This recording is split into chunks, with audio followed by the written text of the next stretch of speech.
3 വർഷം മുമ്പ് 4 വർഷം മുമ്പ് എന്നെ റേപ്പ് ചെയ്തു, അത് ചെയ്തു, ഇത് ചെയ്തു എന്ന് പറഞ്ഞാലേ ശരിയാണോ തെറ്റാണോ എന്ന് അപർണാജി ചോദിക്കണ്ടേ? എന്താണെന്ന് എനിക്കൊരു പിടിയില്ല. ചുമ്മാ ഒരു സ്ത്രീ വന്ന് കുറെ കാര്യങ്ങൾ പറഞ്ഞത് ശരിയാണെന്ന് നമ്മൾ അസ്യൂം ചെയ്യരുത്. ശരിയായിരിക്കാം, തെറ്റായിരിക്കാം.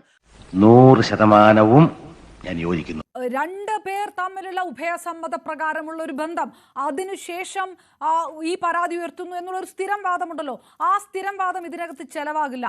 ഇപ്പോഴെങ്കിലും മനസ്സിലാക്കാശാനെ, അടി തെറ്റ ആശാനും വീഴും. അല്ലാത്ത ആൾക്കാരോട് അപമര്യാദയായി പെരുമാറിയിട്ടുള്ള ഒന്നിലേറെ സംഭവങ്ങൾ, ഒന്നിലേറെ പരാതികൾ, അതായത് സാധാരണ ആയിട്ട് സംസാരിക്കുന്നവരോടും ഈ തരത്തിൽ പെരുമാറിയിരിക്കുന്നു എന്നുള്ള പ്രതികരണങ്ങളൊക്കെ സമൂഹ മാധ്യമങ്ങൾ നടത്തുന്നത് ആരൊക്കെയാണ്? അവരെ വെറുതെ പഴി പറഞ്ഞിട്ട് കാര്യമൊന്നുമില്ല. അതായത് മുഖം കാണിച്ചുകൊണ്ട് ഈ വിഷയങ്ങൾ പറയുന്നവരുണ്ട്. മോശമായിട്ടുള്ള അനുഭവം ഉണ്ടായിരിക്കുന്നു. അതൊരു ജനപ്രതിനിധിയാണ്, അവിടെയാണ് വിഷയം. ഇങ്ങനെയുണ്ടായ സമാനപ്പെട്ട സമയങ്ങളിലൊക്കെ കൊടി പിടിച്ച് രാജിവെച്ചു പോകൂ എന്ന് പറഞ്ഞ ഒരു നേതാവ് കൂടി ആയതുകൊണ്ട് ചോദ്യങ്ങൾ ഉയരുമ്പോൾ സ്വാഭാവികമായിട്ടും അതിന് ശക്തി കൂടും.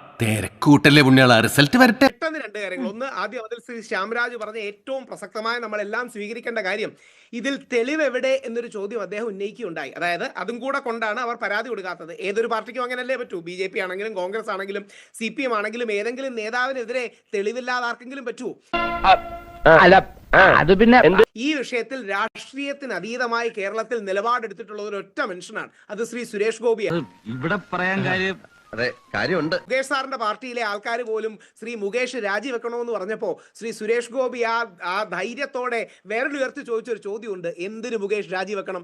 നിങ്ങൾ മാധ്യമപ്രവർത്തകരുടെ മുഖത്തേക്ക് നോക്കി ശ്രീ സുരേഷ് ഗോപി വിരലുയർത്തി ചോദിച്ചു, കോടതി അങ്ങനെ വല്ലതും പറഞ്ഞു, എന്തിനാ മുകേഷ് MLA സ്ഥാനം രാജിവെക്കണ്ടേ?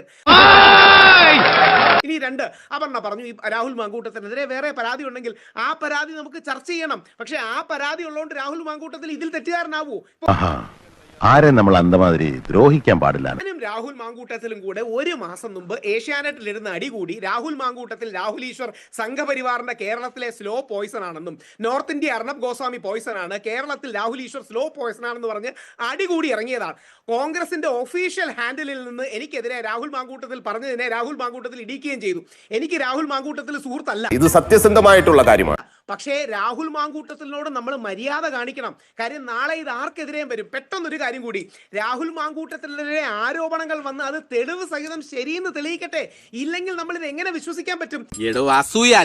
ഇത്തരം ചീപ്പ് അപവാദങ്ങൾ പറയാറുണ്ട്. രാഹുൽ മാങ്കൂട്ടത്തിൽ പഞ്ചാര അടിച്ചു ആ സ്ക്രീൻഷോട്ടിൽ കൃത്യമാണ്. പക്ഷേ പഞ്ചാര അടിക്കുന്നത് ഒരു ക്രിമിനൽ കുറ്റമല്ല. അല്ല, നിനക്ക് നല്ല സുന്ദരിയാണല്ലേ, നിനക്ക് അതിന്റെ ജാടയാണല്ലേ എന്നൊക്കെ രാഹുൽ മാങ്കൂട്ടത്തിൽ ചോദിച്ചു. ഇപ്പൊ രാഹുൽ മാങ്കൂട്ടത്തിനെതിരെ വലിയൊരു ആരോപണം വരുന്നുണ്ട്. ഒരു ട്രാൻസ് ആള് പറഞ്ഞു ഇയാൾക്ക് എന്നെ റേപ്പ് ചെയ്യാൻ തോന്നുന്നു. തെളിവുണ്ടോ? രഞ്ജിത്ത് സാറിനെതിരെ ഇതേപോലെ ഒരു പുരുഷൻ വന്ന് എന്നെ ഹോട്ടലിൽ വെച്ച് റേപ്പ് ചെയ്തു, എന്നിട്ട് രേവതി മാഡത്തെ പിടിച്ചിട്ട് ഓർമ്മയുണ്ടോ? അവസാനം കർണാടക ഹൈക്കോടതി പറഞ്ഞത് ഇത് കള്ളക്കേസിന്റെ ക്ലാസിക് ഉദാഹരണം എന്നാണ്. ഈ പറഞ്ഞ കാലത്ത് ഹോട്ടൽ തുടങ്ങിയിട്ട് പോലും ഇല്ലായിരുന്നു. അയാളൊന്നും അറിയാതെ പറഞ്ഞത് തീർന്നിട്ടില്ല. TV-യിൽ വരാനും TV-യിൽ കൂടുതൽ എയർ ടൈം കിട്ടാനും പുതിയ ആരോപണങ്ങൾ വന്നാൽ മാധ്യമങ്ങൾ പ്രോത്സാഹിപ്പിക്കും എന്ന് കരുതിക്കൊണ്ട് ഇനി ഒരുപാട് ആരോപണങ്ങൾ വരും. ആരോട് ഇതിങ്ങനെ എത്ര വട്ടം പറഞ്ഞു? നാളെ അപർണ എനിക്കെതിരെയാണ് ഇത് പറഞ്ഞത്. ഞാൻ എന്നെ വെച്ച് പറയാം, രാഹുൽ ഈശ്വർ ഇതേപോലെ പഞ്ചാര അടിച്ചു, ഒരാളെ ഇതേപോലെ പ്രഗ്നന്റ് ആക്കി എന്നിരിക്കട്ടെ. നിങ്ങൾ ചോദിക്കണ്ടേ ശരി തെളിവ് എന്തെങ്കിലും ഉണ്ടോന്ന്? ഇല്ലെങ്കിൽ ചുമ്മാ ആരെങ്കിലും പറഞ്ഞാൽ ശരിയാണെന്ന് എടുക്കുകയാണോ? ഒരു കാര്യം ആലോചിക്കുക, നമ്മുടെ അച്ഛൻ, നമ്മുടെ സഹോദരൻ, നമ്മുടെ മകൻ ജയിലിൽ നിന്ന് ഒരു വ്യാജ പരാതി അകലത്തിൽ മാത്രമാണ്. അതൊന്നും എനിക്കറിയാൻ മേല. ഒരു കാര്യം കൂടെ, സരിത വന്നപ്പോ ഓർമ്മയില്ലേ, സ്വപ്ന വന്നപ്പോ ഓർമ്മയില്ലേ? ഒരു കാര്യം കൂടെ ഓർക്കണം, സരിത വന്നപ്പോഴും സ്വപ്ന വന്നപ്പോഴും ഞാൻ CPM കാരനെയല്ല, CPM വിരുദ്ധനാണ്. സ്വപ്നയുടെ വിഷയത്തിൽ മുഖ്യമന്ത്രിയെ ശക്തമായി പിന്തുണച്ച ആളാണ്.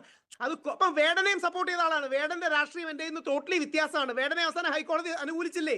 എന്തുകൊണ്ടാണ്? ചുമ്മാ ഒരു സ്ത്രീ വന്ന് കുറെ കാര്യങ്ങൾ പറഞ്ഞത് ശരിയാണെന്ന് നമ്മൾ അസ്യൂം ചെയ്യരുത്. ശരിയായിരിക്കാം, തെറ്റായിരിക്കാം.